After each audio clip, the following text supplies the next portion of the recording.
Welcome back to the internet search for the most stupid flat earther ever. And today on Incompetent Inquisitor's Most Incompetent is repeat offender, Wrong the Foot, also known as Right the Hand. He is here to educate everyone on how a barometer works. So let's have a little listen, shall we? This is a thermometer. It is liquid mercury encased in a glass tube. This is a barometer. It is liquid mercury in an open tube. If you take a thermometer and cut the top off of it, it becomes a barometer. Well, Chris, that's where you're wrong. You see, chopping the top off of a mercury thermometer will not turn it into a barometer. It's not even close. So are they measuring a different thing, or are they measuring the exact same thing in a different way and calling it a different thing? Well, Chris, I'm glad you asked the question and didn't just assume that was what was happening. No, they don't measure the same thing. Thermometer will measure the temperature through the expansion of mercury based on the temperature of the surrounding area being transferred through the glass tube. The expansion of mercury will be harder because it is contained and pressurized. Well, that was a mouthful. Although you didn't really say anything worthwhile. I'll agree that most mercury thermometers are pressurized. But that's not to make the transfer of heat harder. It's actually to increase the ceiling of vaporization of mercury. The thermometer measures air pressure through the expansion of liquid mercury.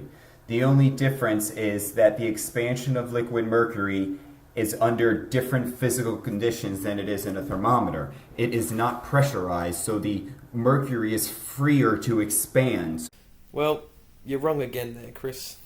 What you're referring to is a Torchellian barometer, which doesn't actually rely on mercury expanding. It's the almost incompressible nature of the liquid that is forcing the mercury up the capillary, rather than the expansion rate due to temperature variations.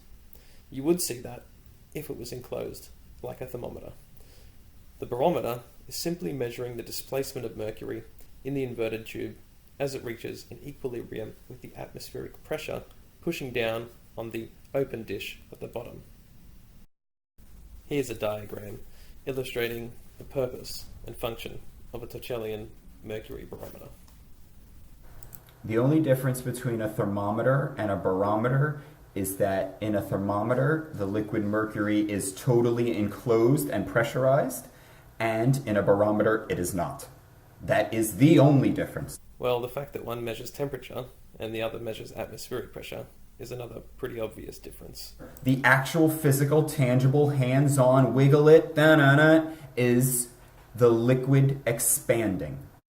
Except the barometer, which I already explained is not measuring expansion, but physical movement due to pressure changes, bringing the entire system to an equilibrium with the atmosphere. Now, unfortunately for everybody that is not on board with you measuring liquid expansion and not air pressure, I hate to tell you, but you are assuming that the air pressure or the air's influence on the expansion of the mercury is from pressure of 14 pounds. That has never been established in the history of mankind. The only thing that has been established is that liquids will expand or contract.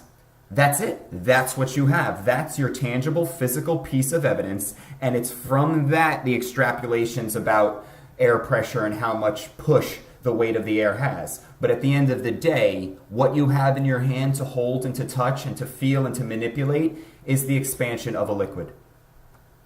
Well, once again, you've done nothing but show your complete and utter lack of understanding. So next time, before you do one of these videos that you love doing so much, I suggest you do just a little research. Because I didn't even get to mention the fact that you keep showing an alcohol thermometer and calling it a mercury thermometer. But before I go, Chris, a little chance to prove that you understand even high school level science. So, what does an atom consist of? A neutron? Nucleus? Garbage bullshit? Fuck out of here, man. I know what you're doing. I'm onto it. You're trying to fool me, and I wasn't trying to trick you, Chris. I just wanted you to show everyone how much you knew about science. And, in a way, you did that. It's absolutely nothing. That's it for me today, guys. Thanks for watching, and subscribe and hit that like button.